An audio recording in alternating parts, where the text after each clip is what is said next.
Bonjour, c'est Narimen de Smart Solutions, et dans cette nouvelle vidéo nous allons voir comment importer les données de Google Forms vers une feuille Excel, et comment envoyer automatiquement des emails personnalisés.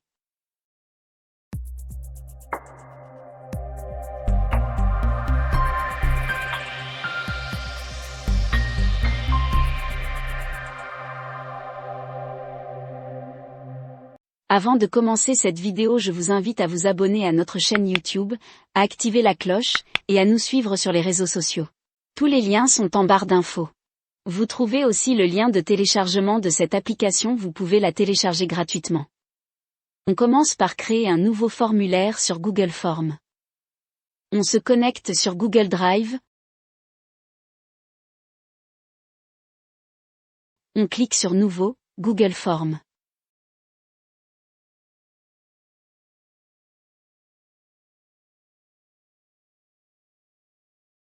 On donne un titre à ce formulaire, par exemple Invitation. Et là, on va mettre Événement Smart Solutions. Pour les questions, on va mettre le nom. Et on choisit une réponse courte pour le type de réponse. La réponse à cette question est obligatoire. Pour la deuxième question, on va mettre l'email. Avec une réponse courte et obligatoire. Pour la troisième question, on va mettre « Serez-vous présent ?» Avec des choix multiples comme type de réponse, oui ou non.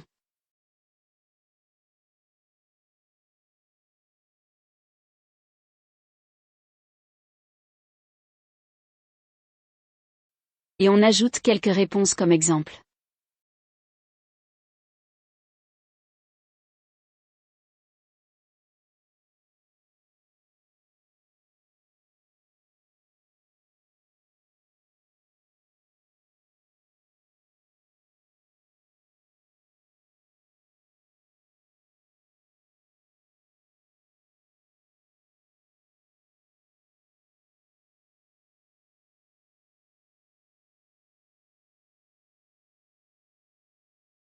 Maintenant on clique sur Réponse pour voir les deux réponses qu'on vient d'ajouter.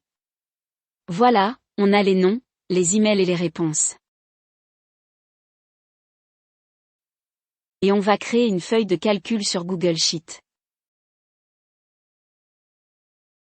On peut donner un titre à cette feuille.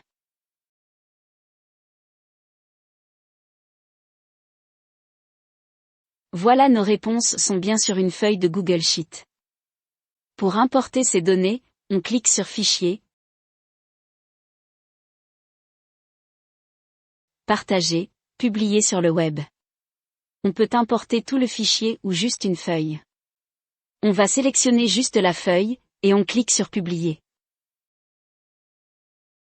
Et on va copier ce lien en appuyant sur CTRL+C. On passe à notre application Excel. C'est une application très simple, avec 2 macros seulement. J'ai déjà une feuille de données, mais je vais ajouter une autre feuille pour vous montrer. On va aller à Données, Données externes, Web,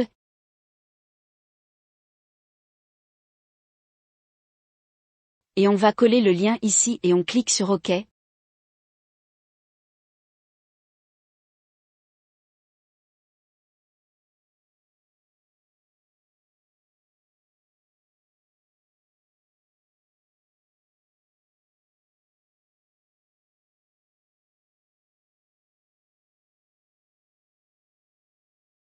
Oui. Et importer.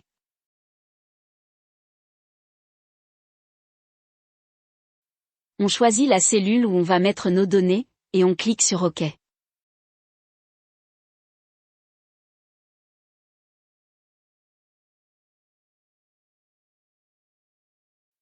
Voilà, on a importé toutes les données, mais je vais supprimer cette feuille parce que j'ai déjà importé des données d'un autre formulaire sur cette feuille.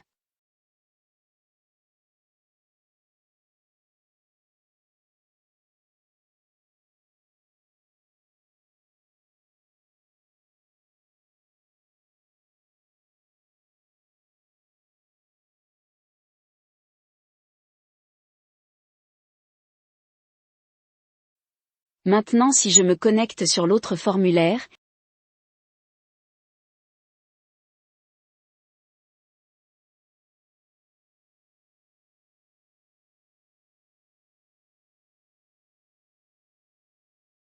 et je rajoute une autre réponse,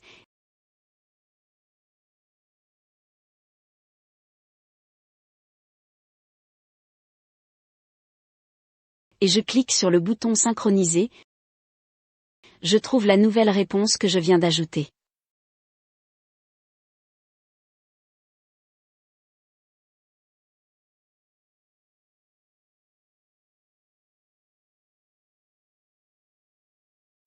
Et si je clique sur le bouton envoyer la réponse, un email personnalisé sera envoyé, selon la réponse oui ou non.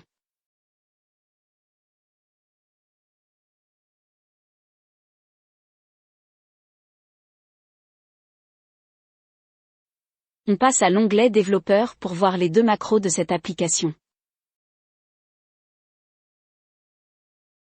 Donc la première s'est actualisée, et on a affecté cette macro à ce bouton.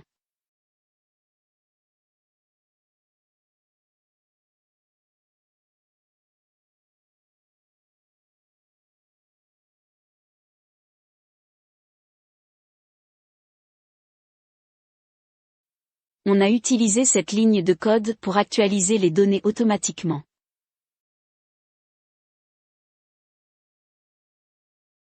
Si on doit faire ça manuellement, on clique sur Données, puis Actualiser.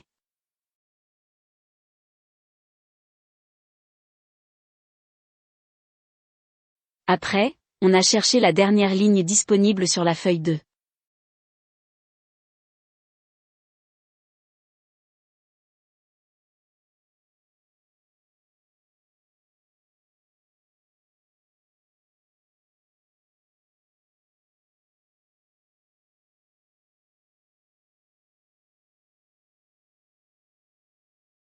Et on va copier les données avec ce code. On aurait pu utiliser une ligne de code si on n'avait pas des cellules fusionnées.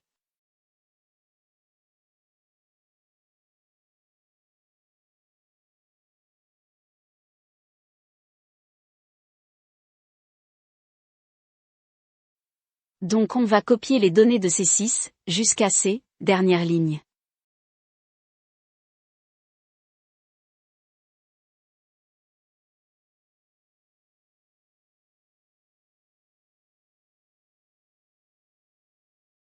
Et on les met dans B27, jusqu'à B, dernière ligne, plus 21.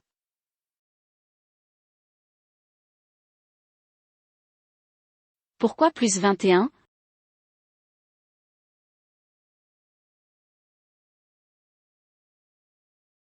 On a déterminé la dernière ligne. Dans ce cas c'est la ligne 10 dans la feuille 2. Mais, la ligne disponible dans la feuille 1 égale à 31. Donc on ajoute 21 lignes. Et on fait la même chose avec le nom, l'email, et la présence.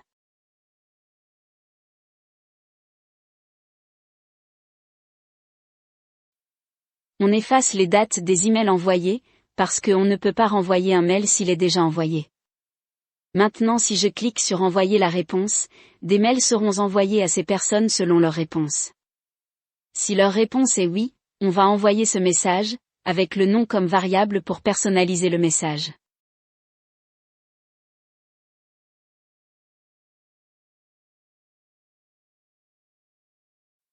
Et si la réponse est non, on envoie ce message, et tout se fait automatiquement.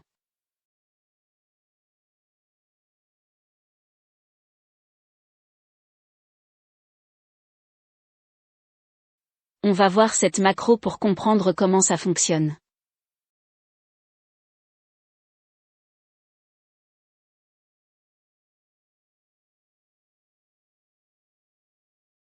On commence par déclarer les variables.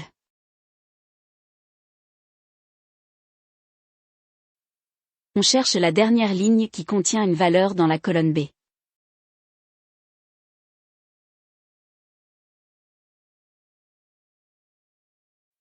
Pour le type d'envoi, c'est cette case à cocher pour afficher les emails avant l'envoi ou pas.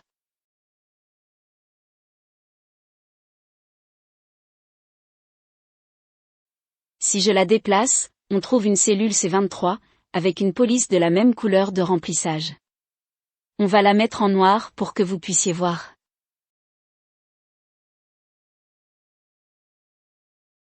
Si je coche la case, la valeur est vraie.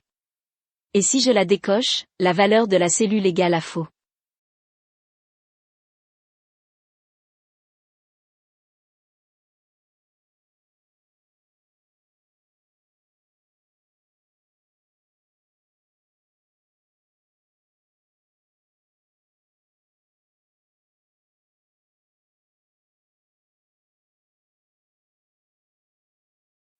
On continue avec le code, on ajoute une boucle de ligne égale à 27, jusqu'à la dernière ligne qui contient une valeur définie précédemment.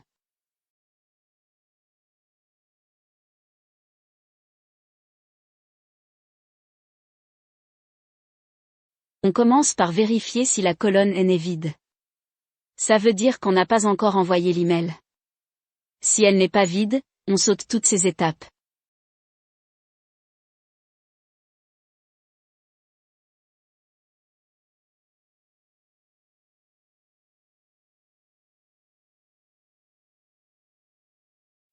Après on définit le nom qui se trouve dans la colonne E.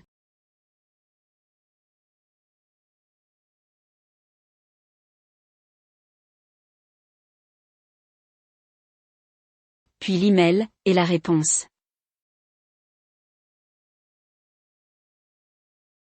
Après si la réponse est oui, l'objet de l'email se trouve dans la cellule C11,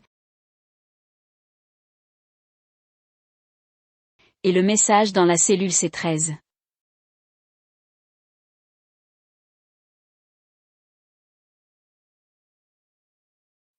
Et si la réponse est non, l'email se trouve dans la cellule K11, et le message dans la cellule K13.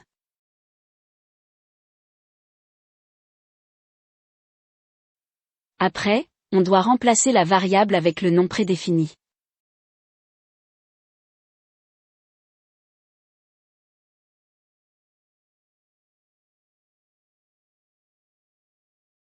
Et on commence à créer l'email, avec le destinataire égale email. L'objet égale objet selon la réponse, et le corps de l'email égale message, selon la réponse aussi. Et si la case est cochée, on affiche l'email, sinon on l'envoie directement.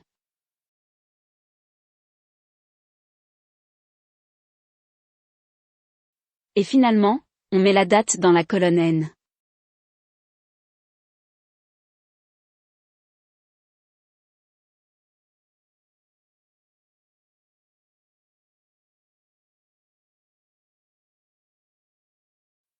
Et on passe à la prochaine ligne.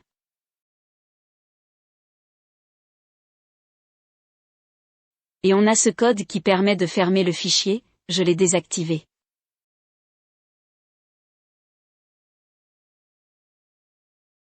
Maintenant si je clique sur envoyer la réponse, les emails sont envoyés directement parce que j'ai pas coché cette case.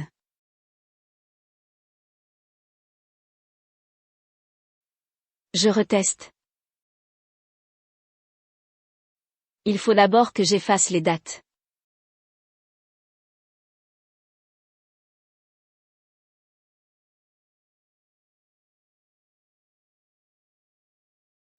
Et voilà, j'ai les 4 emails personnalisés automatiquement.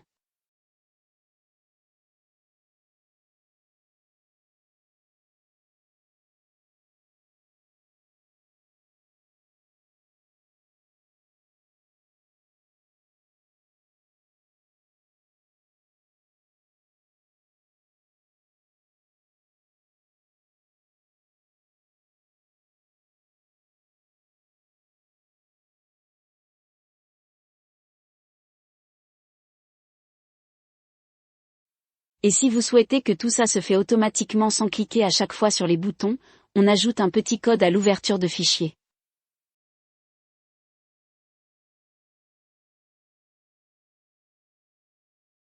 Donc dès qu'on ouvre le fichier, les 2 macros seront exécutés automatiquement.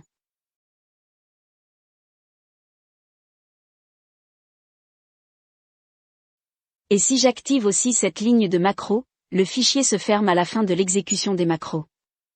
Donc vous n'avez qu'à ouvrir le fichier.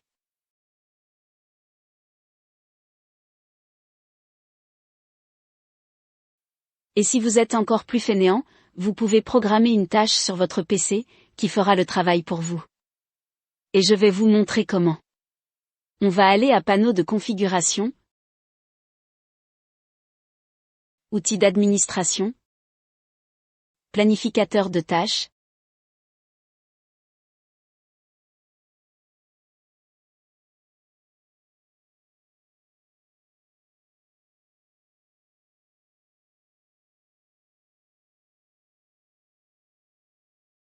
créer une tâche.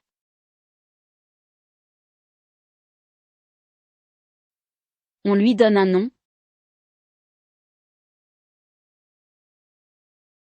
Puis on clique sur déclencheur. Nouveau. On peut choisir chaque jour, chaque semaine, chaque mois. On va choisir chaque jour. La répétition, et l'heure.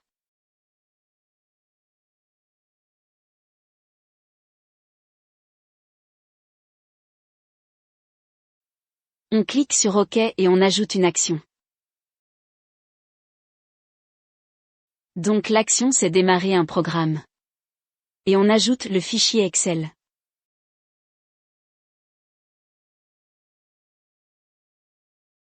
On clique sur OK. J'ai déjà utilisé ce nom, je vais le modifier, et je sauvegarde.